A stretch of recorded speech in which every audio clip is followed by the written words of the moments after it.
Assalomu alaykum barchaga. Bugungi ishimiz Gentra avtomat.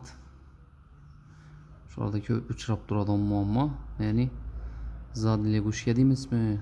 Mana shu chipi erib ketib qoladi bularda. Zavodskoy lampochkasida ko'p yursa yo bo'lmasa cho'poq zadniy urib qo'yib qo'ysa isha holat kelib chiqadi. Mana eldan olish uchun eng birinchi oq lampochka qo'yish kerak bo'ladi zadniy. Uni pedasi bo'ladi. Hozir biz ham buni tranzistordan kichkina relay qo'yib yasab beryapmiz. Yine ko'rib turganlaringizdek. Ulanish sxemasi.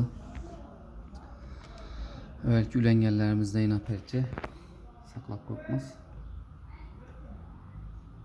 Mana plus sağırda yine plus keladi.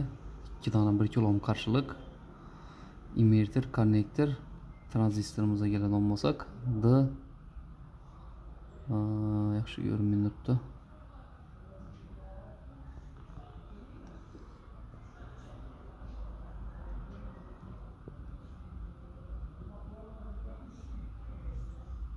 D882 bo'ladi tranzistorimiz.